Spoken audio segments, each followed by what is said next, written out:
Hello Year 10, Mr. Smith here with some feedback from your 1st of June assignment on Macbeth and some help for your current assignment which is due in this Friday. So I'm going to give you a little bit of feedback on the hand-ins that I had for the last assignment, and then I'm going to talk you through 3 areas of development for us as a class that will help you to turn in the best possible paragraph that you can. So let's begin. First of all, in the last assignment, 6 out of 24 students completed this task. I am incredibly grateful to those 6 students for getting that work done and handing that in to me.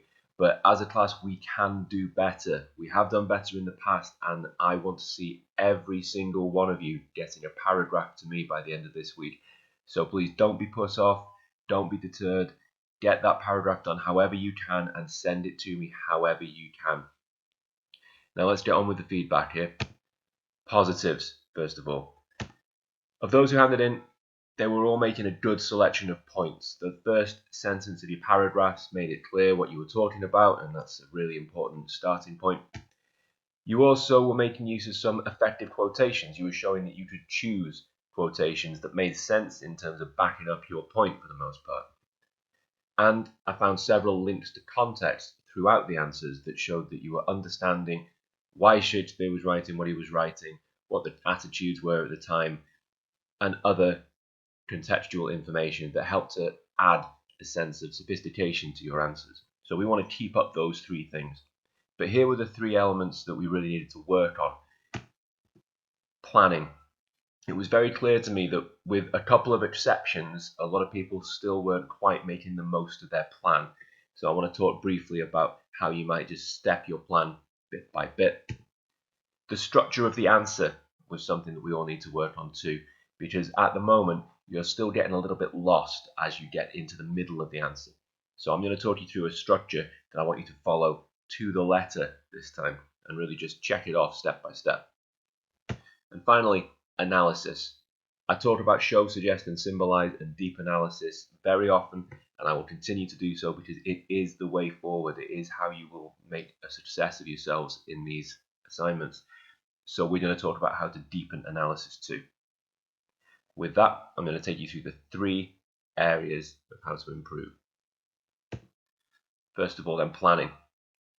Now, when it comes to planning, when we're looking at an exam question, we're going to go through a couple of key, simple steps every single time. Let me tell you about those now. Step 1 is activating knowledge.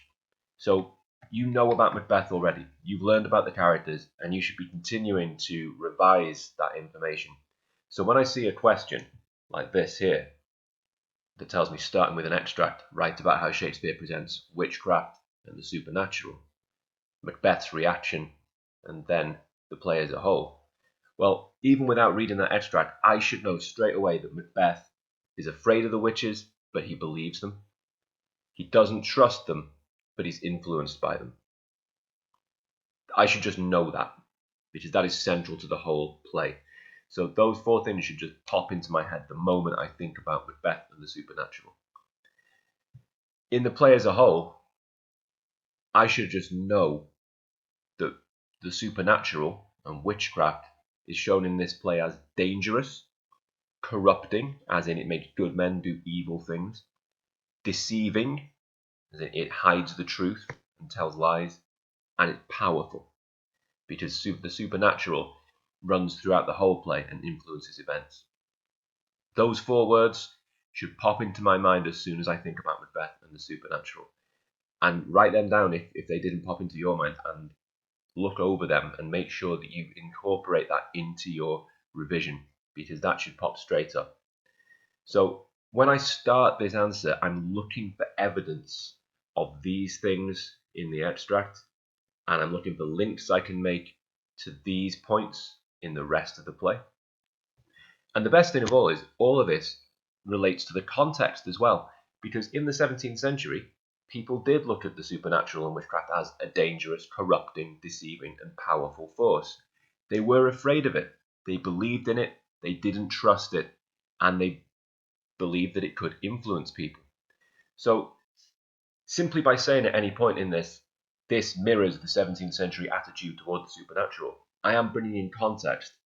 So by knowing these 8 points, I'm not only taking control of the knowledge of the answer, I'm also bringing in context. The next step of planning is linking my knowledge to the extract. My extract is on the left here. I have my points on the right, and I'm simply going to look for lines and phrases and words that allow me to prove that Macbeth is afraid or believes the witches, or that it's dangerous to deal with the supernatural. So just scanning down here, as soon as I see cannot be ill, cannot be good, well, that's an oxymoronic phrase, that's a contradiction. It shows that Macbeth doesn't trust them. Maybe suggests he's afraid. Definitely links to witches being deceiving, hiding the truth, because Macbeth doesn't believe that it can be bad that he's going to become king, but at the same time doesn't believe that it can be good, that he's going to have to kill the king to become it, because already that's what he's thinking about. The horrid image that doth unfix his hair is the idea of himself killing King Duncan. So I find my lines that link to these, and in a full answer I will be looking for probably a line that could link to each of these. Maybe 3, maybe 4 quotes. For this particular assignment, you are only after 1 paragraph, so have a look through and find a quote that you think that's great, I like that one, I can talk about it. And then your planning is largely done, and it's time to move on to the analysis and then the paragraph construction. So, analysing. This is where we get back to looking for depth and show, suggest, and symbolize. So this iceberg on the right here is a nice little visual metaphor for show, suggest, and symbolize, talking about the surface meaning and then the deeper meaning where we actually gain most of our marks. So the explicit or immediate meaning is what the words are showing us. It might be one agreed upon interpretation. This is what the character meant, this is what the character was thinking about. Below the surface is the implicit or the possible meanings. What do these words suggest to us? What might they symbolize? There are multiple interpretations and many possibilities, not impossibilities. And it's up to you as the reader and the writer of the answer to say which possibilities you personally buy into and why. Explain it. That's where the marks come from. And to do that, we follow the show, suggest, and symbolize method, which takes us from the top of the iceberg right the way down to the dark depths of deep meaning. So I'm going to give you a quick example of how that might be, and for that I'm going to be talking about Lady Macbeth, which goes back to one of our previous assignments, so you might recognize this, and I will show you step by step how a show, suggest, symbolize should be done on a single quotation. Right. The quotation I chose was Duncan's fatal entrance, which Lady Macbeth utters upon receiving news of Macbeth's good fortune being made Cawdor and predicted king by the witches. This shows her immediate decision to kill King Duncan as soon as she realizes it's necessary. So there's no real argument there. That's what she means. We know that. That's what the plot requires. And I'm just explaining this to make sure it's properly set out in my answer. Next step is the suggests, and here I've got several possibilities which I should have. Suggests her ruthless and violent nature. Might, so I'm using my possibility words here and they're really important, also suggest her total devotion to Macbeth. Perhaps a result of her frustration as an intelligent, ambitious woman, which is a nice spot to throw in some context about women in the 17th century. And the final step is symbolizes, where we think about what Shakespeare's big idea was here. We know that one of the key themes of the Macbeth is ambition. This could symbolize the dangers of unchecked ambition. Unchecked meaning not stopped, not checked on. And that's a good word to have in your vocabulary to talk about.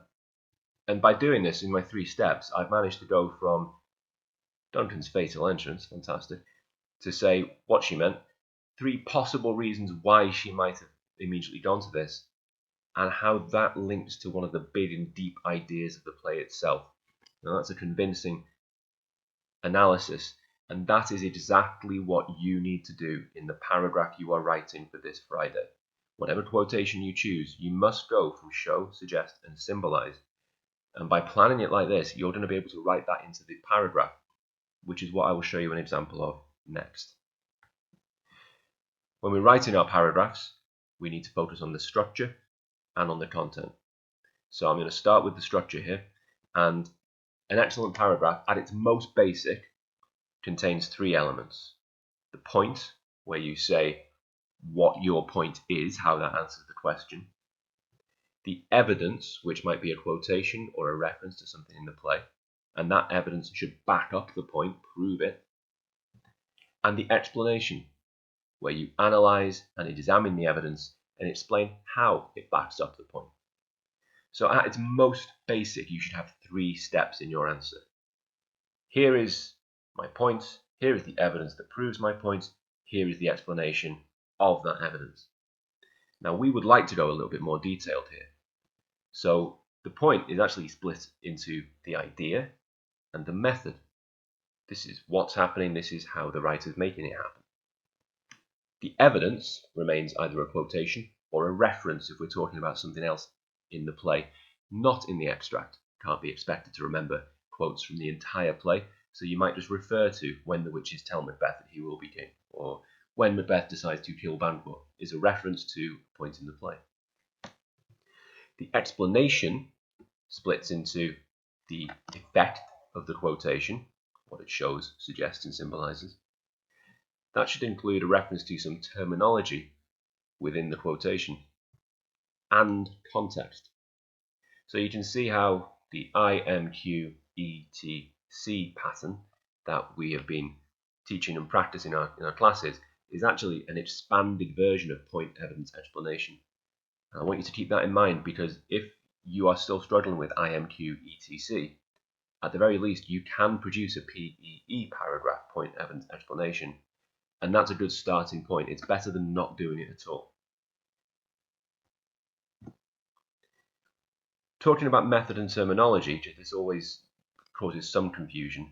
I just want to make it clear that at the start of the answer, when you talk about the method, we're talking about the big things that the writer's doing. Staging, for example, what the character is actually doing on the stage and who with. The imagery they employ, the thoughts and ideas they put into the audience's head. Language is a method. If the writer is having the character use a particular phrase, then they are using the method of language. And terminology sits within methods. So imagery might lead to language techniques, such as a metaphor. If the writer is using language to create an effect, then we can probably pick out a word type, such as an adjective or verb, in the quotation itself. If the writer's method is staging or structure, then dramatic techniques might come in.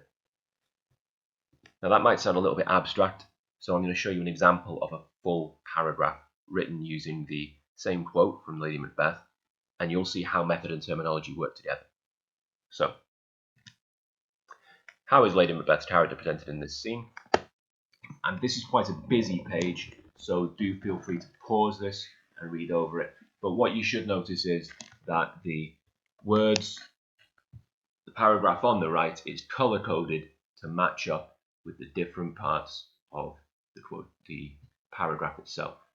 So my idea begins that Shakespeare demonstrates that Lady Macbeth is powerful and ruthless. Fantastic. The method is her reaction to Macbeth's news in this soliloquy. So I'm talking about the fact that she's here talking alone on stage, but also that what Shakespeare's doing here is making Lady Macbeth react to something, and by doing that we're learning about her. And I'm straight into my quotation when she begins to plan Duncan's fatal entrance. So one sentence, 3 lines, and I've already ticked off 1, 2, 3 sections. I'm down to the explanation part here. And all this part in black is the show suggests symbolized. So I've made sure that it's picked out here. The line shows Lady Macbeth makes a nearly immediate decision to kill King Duncan as soon as she realizes it's necessary. Then in my suggests, I've taken my notes, and all I've done here is just turned it into a full paragraph. So I've added in linking phrases. I'm using my possibility words, might, also, perhaps.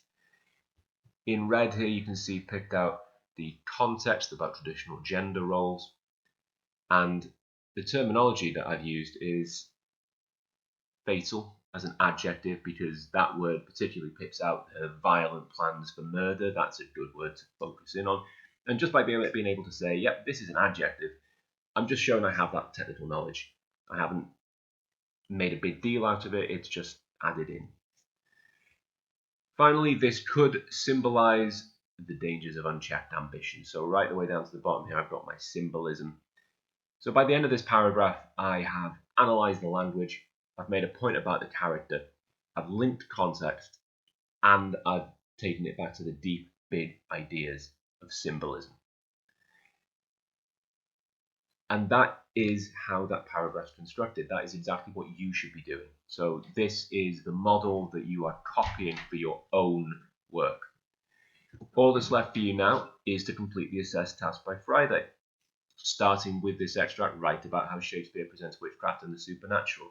I want you to follow the 5 tipped steps. Think about the answer. Plan it out using some of the techniques I've covered today. Write it. Then check it. Read it. Are you happy with it? Then submit it to me. Now, you can submit it via GCSE Pod. Some of you have had issues with that.